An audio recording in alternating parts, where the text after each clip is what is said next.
안녕하세요. 하성란입니다. 오늘은 소설가 천운영 씨의 단편소설 내가 쓴 것 중에서 일부를 읽어드리면서 책을 삼킨 TV 문을 열까 합니다. 소설을 쓴다는 것은 어쩌면 세상에 진 빚을 갚는 것인지도 모른다. 내가 외면한 세상, 내가 저지른 실수, 알게 모르게 저지른 세상에 대한 교만과 악행들, 그것에 대한 고백성사이며 자기 반성이며 죄사함이다. 세상에 진 빚이 없으니 자유로운 소설이 나온다는 것은 그야말로 기만이고 자기 합리화다. 어찌 이 세계에 무결할 수가 있겠는가? 하물며 내가 먹고 싸고 자는 동안에도 물과 공기와 나무들은 죽어가는데, 내가 사랑을 노래하는 동안 세상에는 유괴와 질시와 범죄들이 난무하는데, 한낱 글쓰기 재능으로 세상의 제멋대로 군림하면서 죄의식도 갖지 않는다면 그렇게 나온 소설이 과연 순수한 것일까? 진솔한 글쓰기로 독자에게 다가오는 소설가 천운영 씨를 화면으로 먼저 만나보시겠습니다.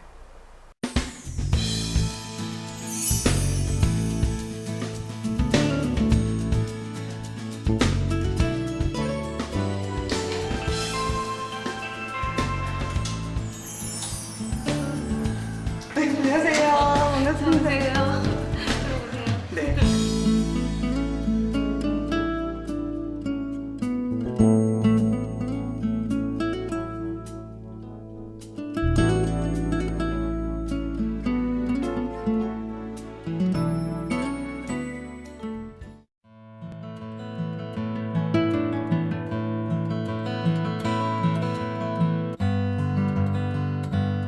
작업실과 주거 공간을 딱 반으로 잘라 살뜰하게 꾸민 그녀만의 공간입니다. 천운영, 그녀는 요즘 어떤 작업을 하고 있을까요? 책상 주변으로 다가가니 요즘 그녀가 어떤 작업을 하는지 한눈에 들어옵니다. 그녀는 문학 블로그에 소설 생강을 연재 중인데요. 삶이 온통 소설에 맞춰 있는 듯 작업실엔 등장인물 관계도와 관련 자료들이 가득합니다.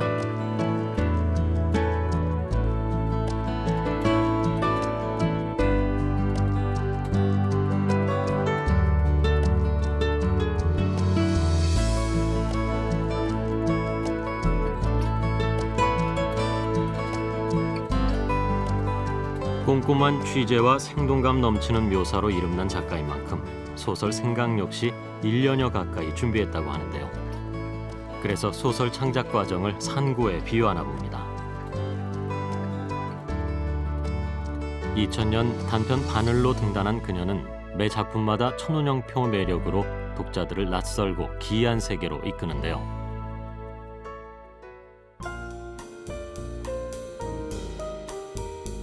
소설집 그녀의 눈물 사용법도 그중 하나입니다. 여전히 그녀만의 예리함과 그로테스크한 분위기가 감돌지만 전작에 비해서는 조금 다정해졌다는 평을 듣는 이 소설집에는 자기 연민에 빠져 흘리는 눈물과 진실의 눈물, 상처와 슬픔이 너무 커 눈물이 마른 사람의 또 다른 눈물 대체법이 등장합니다. 2004년부터 2007년까지의 단편들 모음집이지만 주인공들의 내면의 상처를 관찰하고 상처에 대응하는 눈물의 속성을 상황별로 알려주는 눈물의 변주가 담겨 있어 특별한 느낌을 선사하는 작품집입니다.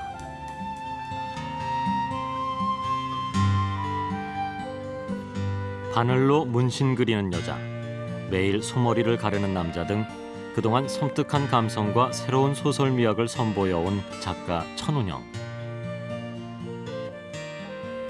그녀의 새 작품은 그래서 늘 독자를 설레게 합니다. 문학 속 인물과 달리 소탈하고 정겨운 그녀를 지금 만나봅니다.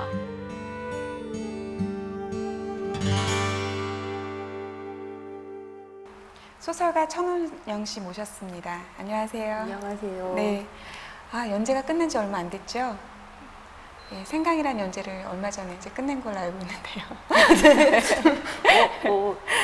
네. 예, 맞습니다. 창비 문학 블로그에 이제 네. 장편소설 생강을 연재하셨는데요. 네.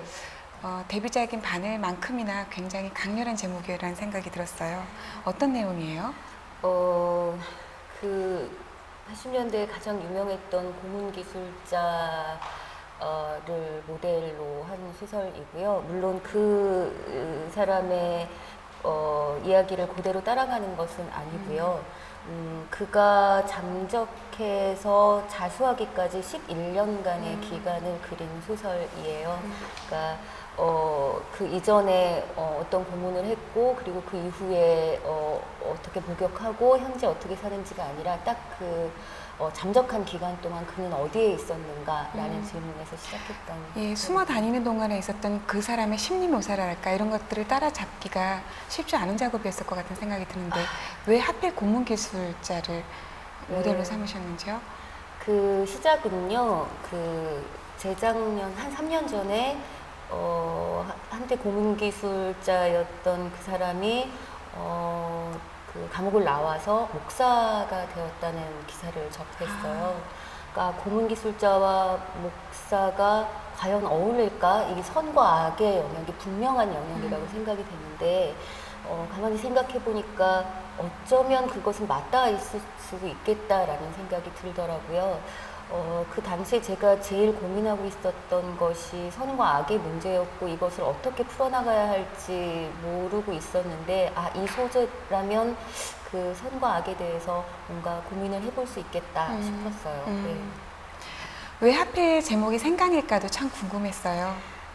생강은요, 생강을 사람들에게 물어보면 첫 번째는 그 매운맛, 또 쓴맛 이런 맛을 먼저 생각하는데, 그 다음엔 어떤 이들은 아주 단맛도 생각하고, 그리고 생강 전과 같은 거, 그런 여러 가지 맛을 생각하게 되고요. 그 다음에 저에게는 김치 먹을 때 생강 씹히면 기분이 나빠지잖아요. 그래서 김치 먹다가 생강이 안 씹히게 골라내게 되는 습관이 있는데, 어떻게 보면 사회에서 골라내고 싶은 사람, 혹은 그래서 골라내려던 사람, 이것들이 복합적으로 연상이 되더라고요. 그래서 생강의 복합적인 맛과 더불어 생강이 가지고 있는 그 역할들, 분명히 필요한 존재인데 골라내지고 싶어 하는 그런 그 느낌 때문에 생강을 정했어요. 네, 아직 책으로 묶여 나오지 않고 또 들어가서 이제 중간중간 봤기 때문에 이야기들이 연결되진 않지만 네.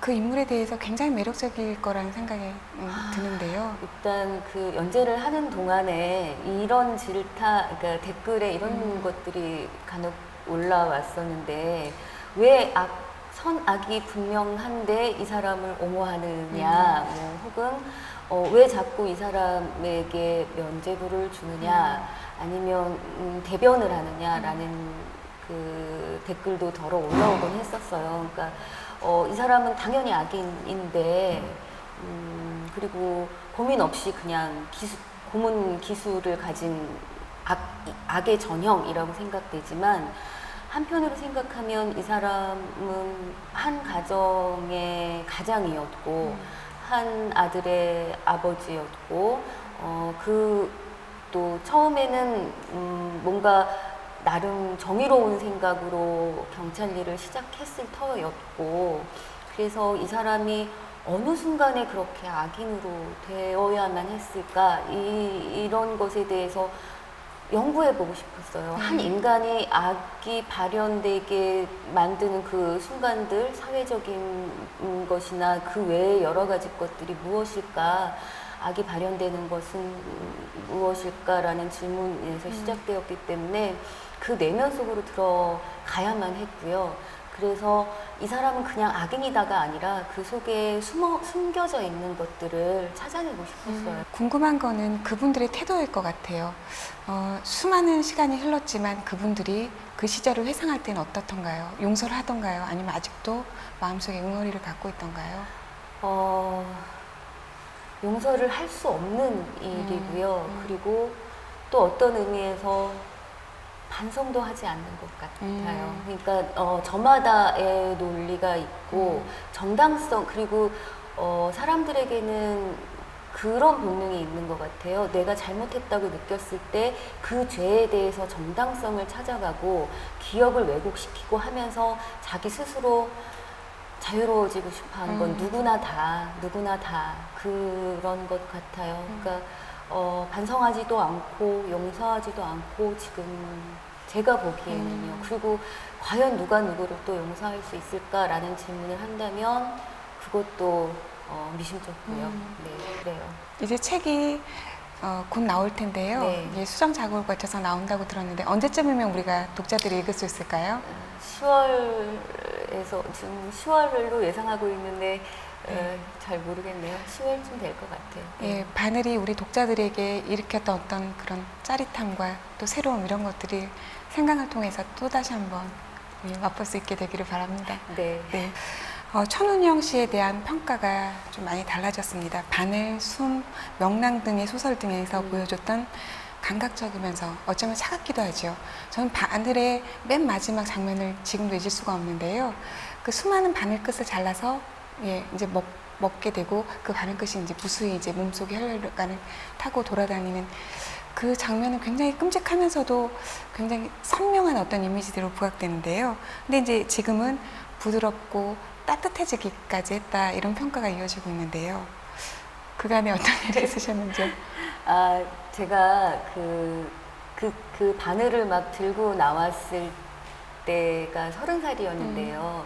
그때 저를 처음 본 사람을 10년 만에 두 번째로 만났어요. 그런데 첫 마디가 이거였더라고요. 그러니까 그 30살 때 처음 봤을 때는 주먹을 딱 쥐고 건들지 마, 나 달릴 거야 라는 태도로 눈을 부릅뜨고 그런 모습이었대요. 그래서 뭔가 곁을 주지도 않고 저러다가 불길로 달려가겠다 싶은 느낌이었는데 10년 만에 보니까 굉장히 부드러워졌어요. 그러니까 그 인상 자체가 그리고 느낌 자체가 그러니까 그 10년 동안 달리기도 했고 멈추기도 했고 혹은 숨어 지내기도 하고 기기도 하고 바닥을 치기도 하고 그러면서 천천히 걷는 법 그리고 주변을 돌아보는 법을 배워간 것 같아요.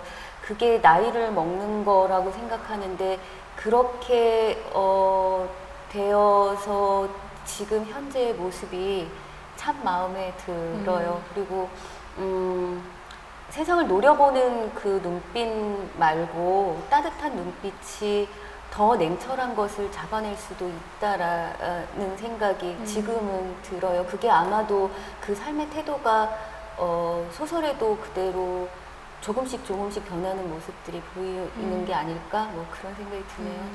이제 순순히 나이를 고분고분 먹겠다는 그런 말씀으로 네. 드는데요. 네.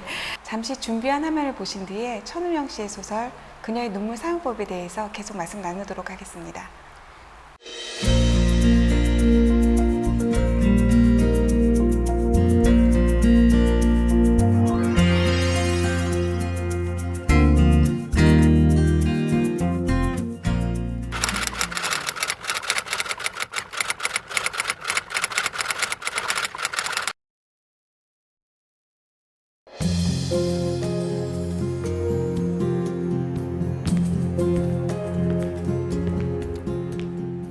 사람들은 다양한 이유로 눈물을 흘립니다.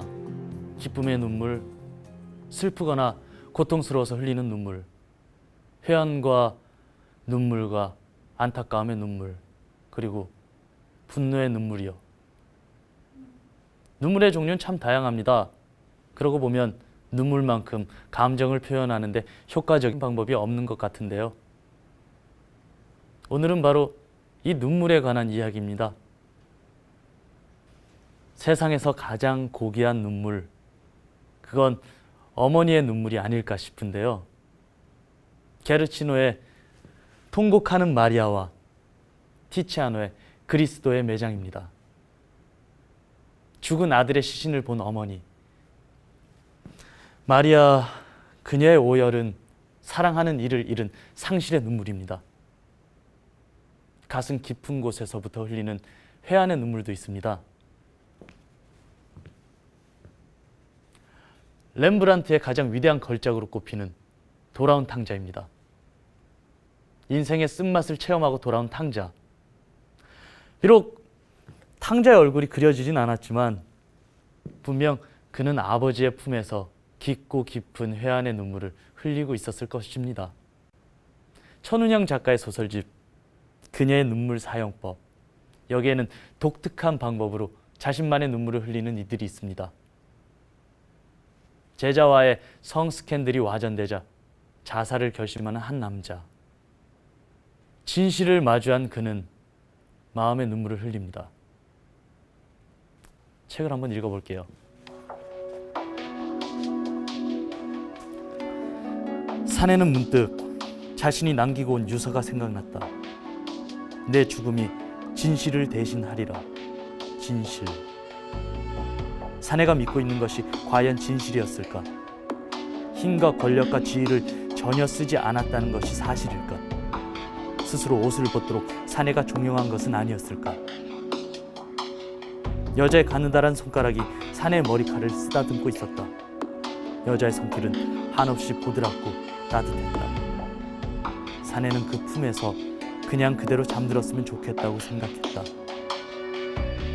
영영 깨어나지 않아도 좋을 깊은 잠. 너무 편안해서 눈물이 날 것 같았다. 돈과 욕망으로 뒤덮인 사회에서 눈물조차 말라버린 무기력한 남자의 눈물이 있습니다. 흐르지 않는 그의 눈물은 차가운 이 사회가 만든 또 다른 눈물이기도 합니다.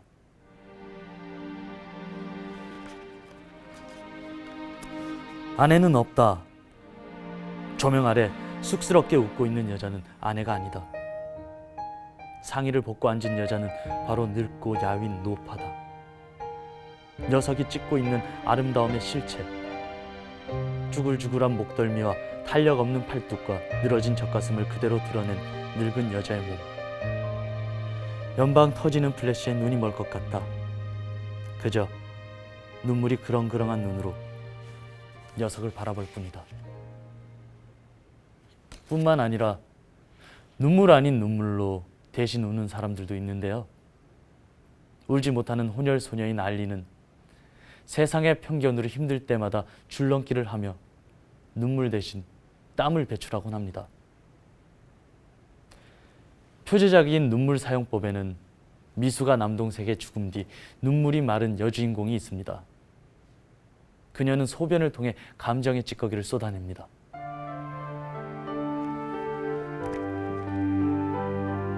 그때 나는 처음으로 울고 싶다는 생각을 했다. 시원하게 펑펑 눈물을 흘려보고 싶었다. 하지만 내 눈에는 단 한 방울의 눈물도 나오지 않았다. 너무 오랜 세월 단련되어 화석처럼 굳어버린 내 눈물. 돌 눈물이라도 흘리면 좋을 것을. 눈물조차 흘릴 수 없을 만큼 내면 가득 아픔을 안고 사는 사람들. 이들에게 랭글리의 그림을 선사하고 싶습니다. 저녁이 가면 아침이 오지만 가슴은 무너지는구나 라는 제목의 그림인데요. 울고 있는 여행인의 등을 토닥여주는 노부의 모습이 보기만 해도 위로가 되는 그림입니다. 산다는 것, 웃는 날보다 눈물 흘리는 날이 더 많다는 것. 그래서 언제나 따뜻한 위로가 필요하다는 다른 말이 아닐까요?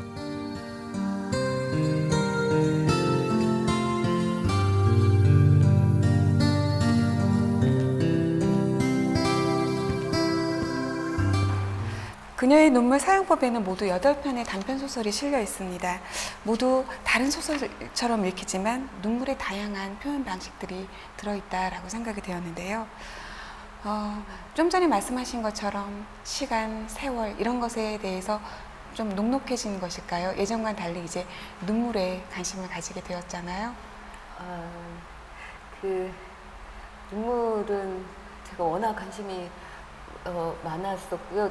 그 두 번째, 그러니까 첫 번째 책은 그 대부분 그 미와 추에 관한 그 질문들이 많았어요. 그리고 두 번째 책은 삶과 죽음에 관한 질문이 많았었고요.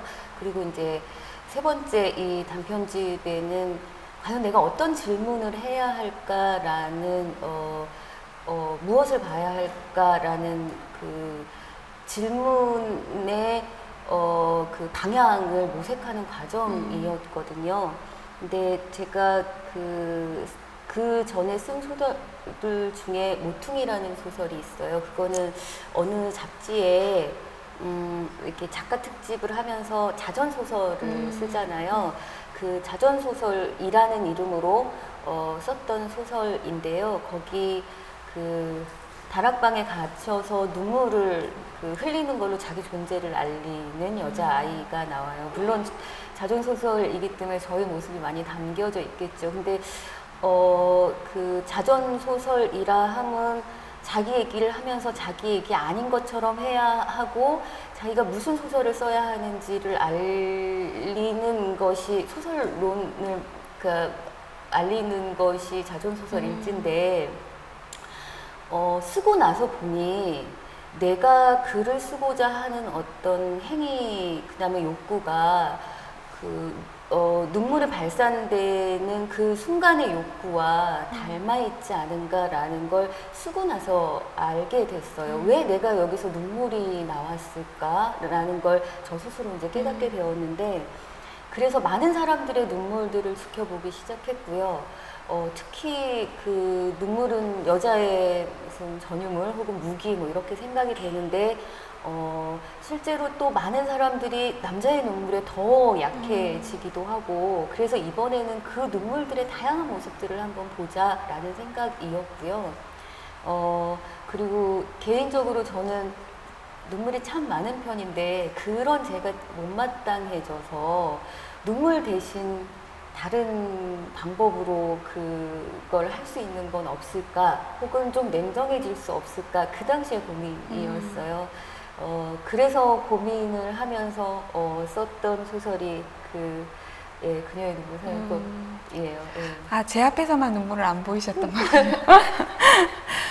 표제적인 그녀의 눈물 사연법에 보면 가족사 때문에 울지도 못하는 여자가 등장하죠. 네. 예, 대신 그 여자는 울음 대신에 네. 당뇨를 하는 걸 네. 선택합니다.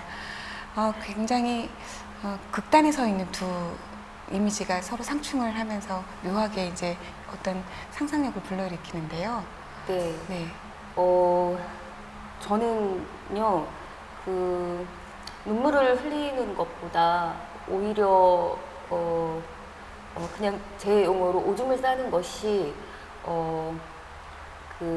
몸에 있는 물기와 소금기, 축축한 그 물기를 배출하는 데는 훨씬 더 효과적이라는 생각이 들어요. 그러니까 울고 나면 시원해지잖아요. 그래서 울기도 하잖아요, 우리는. 그러니까 다른 방법으로 오줌을 싸면 어떨까 이런 것이었고, 그리고 저에게 그 행위는 속되거나 그렇게 느껴지지 않고 오히려 더 성스러운 것으로 생각이 드는 건 왜일까요? 그 일이 없으면 정말 사람은 큰일 나죠. 예, 네. 예, 큰일 나죠. 문득 아까 말씀하셨지만 다락방에 있어서 혼자 갇혀서 울었던 기억. 그렇다면 천운영 씨한테 눈물은 어떤 것일까? 그러니까 돌려 말하자면 천운영 씨에게 눈물 사용법은 무엇일까 궁금해지는데요.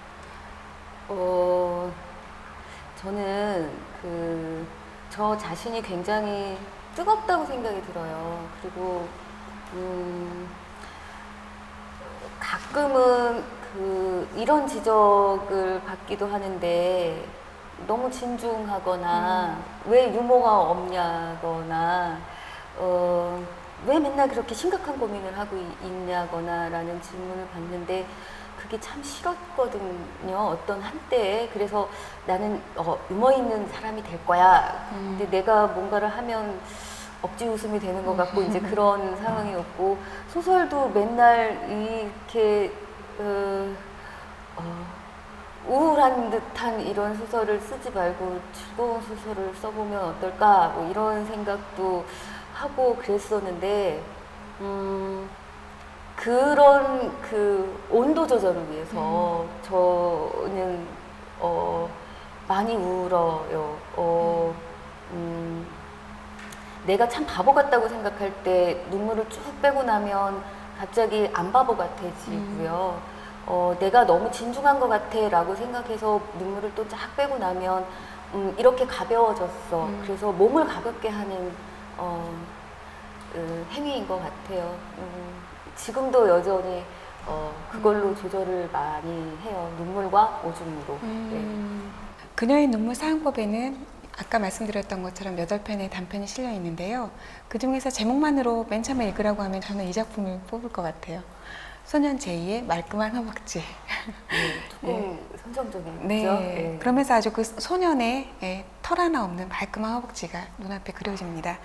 그렇지만 이야기는 이 말끔한 허벅지와는 전혀 상반되는 이야기죠. 늙고 무능력한 중년의 사진사 이야기입니다. 사진사에게는 늘 천운영 씨의 화두였던, 초창기 화두였던 탱탱한 몸을 가진, 그리고 경제력을 가진 아내가 있고요.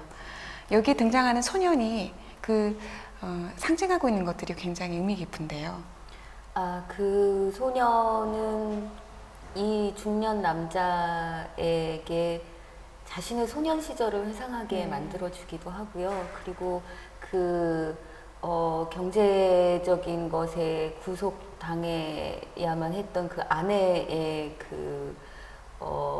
그늘에서 벗어나게 해주는 역할을 하기도 하고, 그리고 자기가 늙고 비루하다라는 생각을 없애게 해주는 역할을 하기도 하고요. 그거는 소년이 연습 삼아 찍는 그 소년의 할머니의 아주 늙은 몸을 쳐다보면서 자기가 여태 찍었던 사진들은 더 아름답고 더 예쁘게 만들려고 애를 썼지만 저 늙은 몸, 그러니까 소년이 찍은 늙은 몸보다 아름답지 않다라는 걸 깨닫는 순간 그 늙은 것도 어떻게 보느냐에 따라서 아름다울 수 있다라는 걸 알려주기도 하고 그렇죠. 그러면 우리 작가의 눈하고도 또 연결시켜서 할 수 있어요.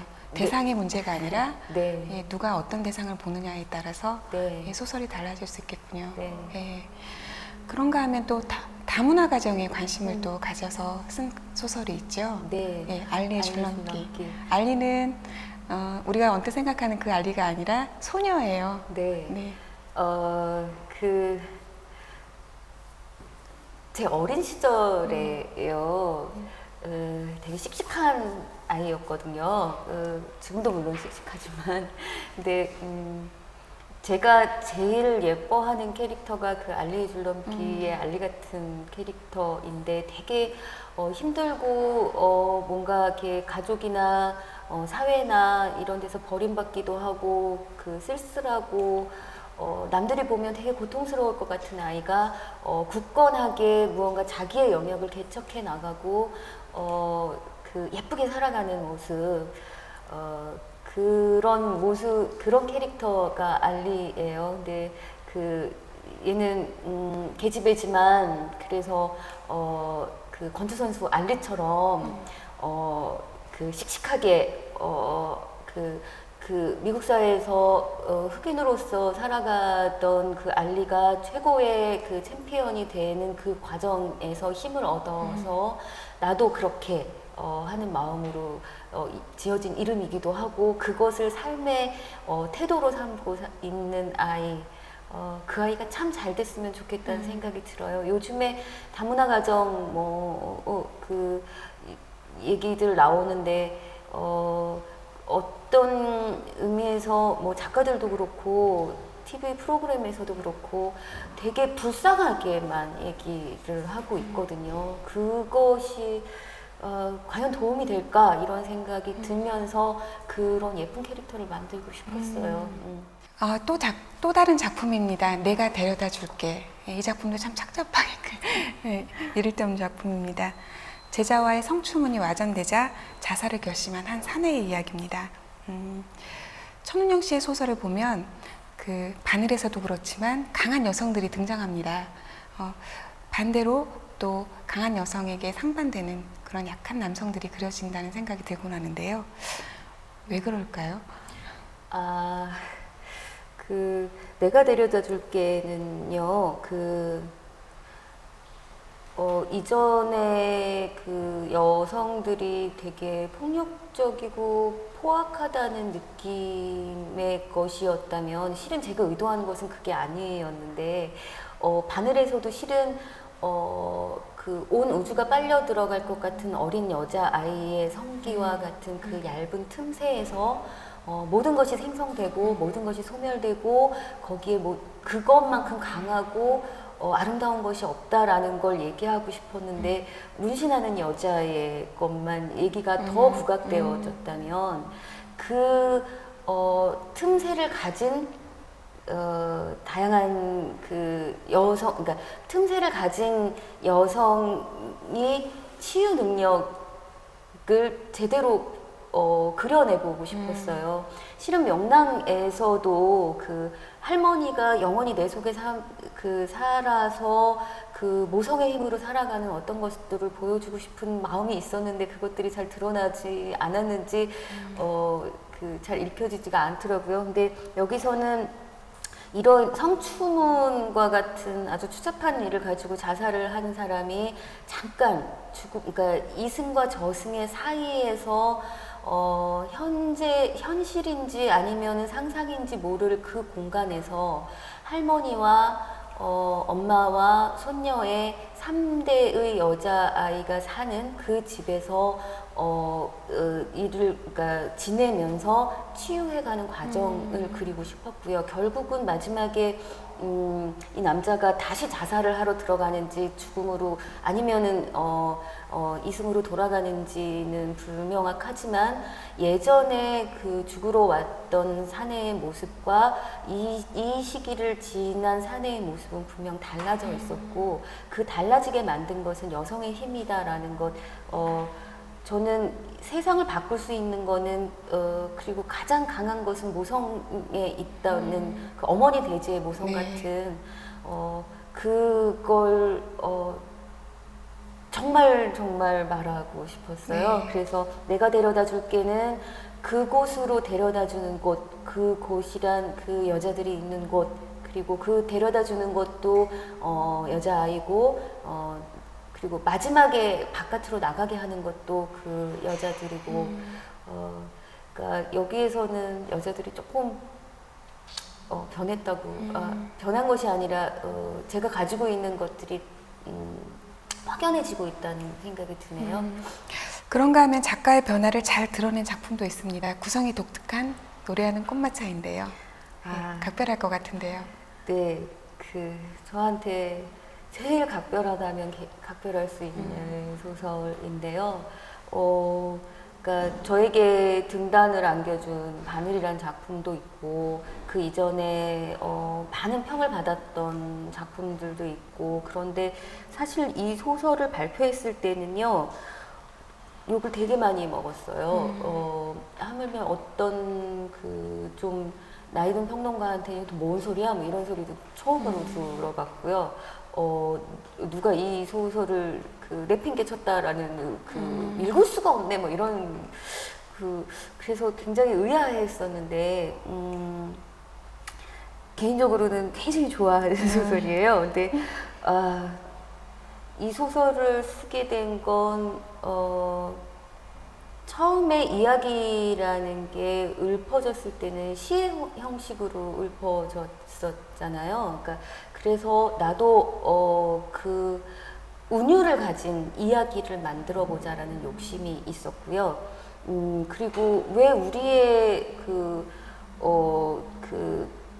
소설들은 어쩔 수 없이 모두가 다로 끝나잖아요. 과거든 현재든 미래든 종결어미가 다로 끝나는 것이 보통 외국에 나가서 낭독회를 하거나 그러면 많은 외국인들이 질문을 해오곤 했었거든요. 왜 당신의 단어들은 끝이 다 다하냐? 뭐 이렇게. 그래서 다로 끝나지 않은 소설을 한번 써보자. 그래서 뭐뭐 하네, 뭐뭐 하라, 뭐 등등의 것들 다로 안 끝내는 소설을 써보자라는 욕심도 있었고요. 그리고 내용적으로는 되게 핍박받고 착취당하는 어떤 여성이 스스로 몸에 꽃을 피우면서 마치 눈물을 쏟아내는 것처럼 정화하는 그 모습들을 그래서 정말 신나게 노래하는 꽃마차처럼 그 자기 몸을 사랑하면서 그 나가는 여자를 내용적으로 그려보고 싶었고요. 그 형식적으로나 내용적으로나 저에게는 실험이면서 또 나름 굉장히 고통스러웠고 그러면서 결과적으로도 개인적으로 되게 흡족했던 소설이었어요. 남들은 안 알아주지만. 제가 오프닝에서 잠깐 일부를 읽어드리기도 한 작품인데요. 내가 쓴 것. 여기에서도 소설가 천운영 씨의 모습이 얼핏얼핏 드러납니다. 작가는 주인공의 입을 통해서 소설은 똥이야 라고 말을 하는데요. 소설 속에 설명이 있긴 합니다만 독자들 위해서 간단히 설명해 주세요. 저는 가끔 그 학생들을 가르치면서 느낀 건데 저도 아마 그랬을 거예요. 이제 막 소설을 쓰고자 하는 학생들은 대부분 나한테 내 속에 억눌렸던 것들을 토해내고 싶어하는 욕망이 많아요. 그런데 그러다 보면 날 것이어서 소설이 안 되는 경우가 되게 많잖아요. 소설은 제가 생각하기에 내 주변에 둘러싼 세상을 내 몸에 받아들여서 그것이 내 몸속에서 체화돼서 밖으로 나가는 것이라고 생각이 되는데 그래서 똑같은 세상을 받아들이더라도 내가 받아들이는 것과 또 어떤 사람이 받아들이는 것과 다르잖아요. 그러니까 각자가 같은 세상이더라도 그것들을 받아들여서 다시 이 속에서 체화된 것을 내놓는 게 어떤 소설 쓰기의 과정이다. 그렇다면 그냥 체화되지 않고 내뱉는 것은 토하는 것이고 소화가 잘 돼서 단단하게 만들어진 것은 똥이고 그러므로 소설은 이렇게 그 세상을 소화를 다 시킨 다음에 결과적으로 나오는 어떤 것 그래야만 제대로 소화된 세상 이야기가 되지 않을까. 그거는 저의 몸의 언어라고 해야 될까요? 제 몸에 들어왔다 나간 언어, 그게 체화된 언어, 그걸로 소설을 써야만 그 작가의 이야기라는 어떤 소설론이라고 해야 되나? 네, 그런 생각이 들어요. 그러니까 제가 우리 아이에게 소설이 뭐냐고 물었을 때 강아지 똥이라고 하는 것과 비슷하군요. 네. 그 통해서 뭔가 또 문학적인 결실이 또 맺혀질 수 있을 거라는 생각이 듭니다. 여기 오신 분들은 누구나 피해 가실 수 없는 질문인데요.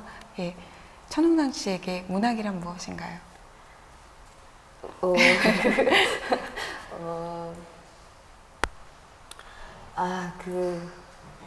저에게요, 문학은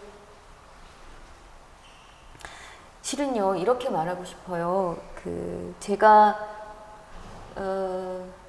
소설을 쓰면서 정말 소설을 쓰고 있다고 느낄 때가 소설을 포기하는 순간이었거든요. 즉, 내가 문학을 하고 있지 않아, 나는 문학을 하는 게 아니야 하고 할 때 결과적으로 문학을 하고 있더라고요. 사람들은 나 문학을 해 하면서 문학을 잃고 있는 것 같아요. 저도 그렇고. 그러니까 문학을 하지 않는 것이 문학을 하는 것, 문학을 버리는 것, 혹은 문학보다 더 천박해지고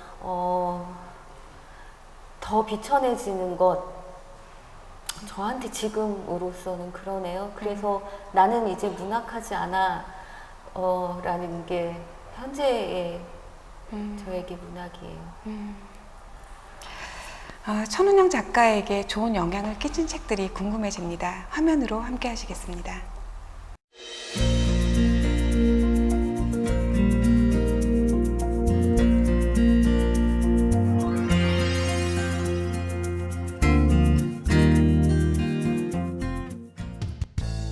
천운영 작가의 추천 도서를 소개합니다.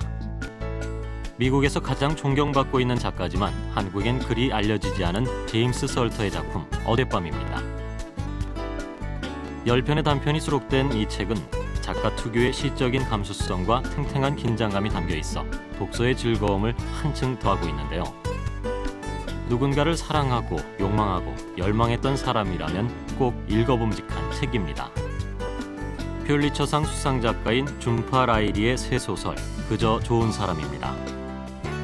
인도인인 작가의 정체성과 성장통을 반영하고 있는 이 책의 원제목은 길들지 않는 땅인데요. 익숙한 듯 낯선 일상이 바로 길들지 않는 땅을 상징하는 것이 아닐까 싶은데요. 이러한 삶이 주는 크고 작은 상실과 이를 대처하는 이들의 심정을 세밀한 묘사로 담아낸 책 그저 좋은 사람입니다. 더 리더, 책 읽어주는 남자로 잘 알려진 베르나르트 슐링크의 작품 귀향입니다. 고통스럽지만 진정한 자신을 발견하는 한 남자의 이야기인데요. 나치 독일의 역사와 그 속에 얽힌 현대인의 자아찾기, 그리고 법의 정의까지 무거운 주제지만 경쾌하게 읽을 수 있는 소설적 장치들이 가득한 책 귀향입니다. 끝으로 독특한 작품 세계를 선보이는 마루야마의 장편소설 천일의 유리입니다. 날마다 시점을 달리한 천일의 이야기를 통해 일반적인 소설의 형식을 과감하게 무너뜨린 이 책은 모두 2권으로 구성되어 있는데요. 진한 유머와 함께 혼탁한 시대를 사는 인간과 그들의 헛된 집착과 욕망을 말하고 있습니다. 지금까지 천운영 작가의 추천도서였습니다.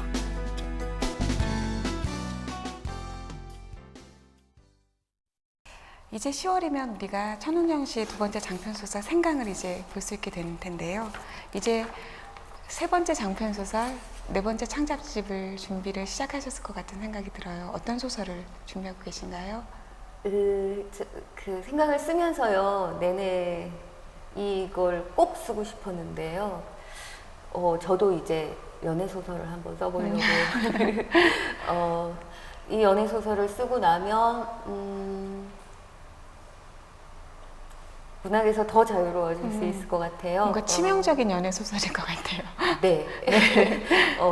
저는 제 얘기를 하면서도 제 얘기를 아닌 것처럼 했는데, 이번에는 나하고 친해지는, 혹은 나를 한번 살펴보는, 나를 파악할 수 있는 연애 소설을 써볼까 합니다. 오늘 이렇게 짧은 시간이지만 소설가의 고민, 또 소설가의 열정 이런 걸 한 번에 느낄 수 있는 시간이었던 것 같습니다. 끝으로 소설가 천운영 씨의 낭독을 부탁드리면서 책을 삼킨 TV 마무리하도록 하겠습니다. 함께 해주셔서 감사합니다. 제일 예쁜 옷을 골라 입고 직접 포장한 선물을 들고 반장네 집을 찾아갔다. 문이 열리는 순간 달콤한 음식 냄새와 함께 쏟아져 나온 왁자한 웃음소리와 음악소리. 생일 파티란 그런 것이었다. 반장 엄마의 손에 이끌려 거실 한가운데 섰을 때 웃음소리가 딱 멈추었다. 나는 손을 흔들며 인사를 했다. 내게 돌아온 것은 영문을 알 수 없다는 표정의 얼굴들이었다. 나는 그제야 와서는 안 되는 자리에 왔다는 걸 깨달았다.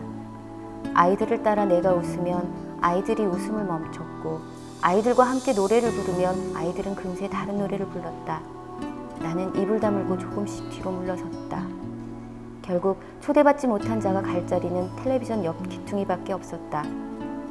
벽에 뒷짐을 지고 서서 아이들의 즐거운 한때를 물그러니 보았다. 거기서 나는 유령이었다. 엄연히 존재하지만 느껴지지 않는 대상. 그래서 아주 없는 것이라고 믿고 외면해주고 싶은 대상. 나는 유령이 되어도 상관없었다. 유령으로라도 그곳에 그들과 함께 있고 싶었다. 아이들이 파티를 마칠 때까지 꿋꿋이 그 자리를 지켰다. 그때 보란듯이 돌아서 나왔어야 했는지도 모른다. 그렇게라도 자존감을 지켰어야 했는지도. 그러면 그 다음 학교 생활에서까지 유령으로 살지 않았을지 모른다. 그 후로 나는 초대받지 않은 자리에는 절대 가지 않게 되었지만, 여전히 초대받지 않은 자리와 초대받은 자리를 잘 구별할 수가 없었다.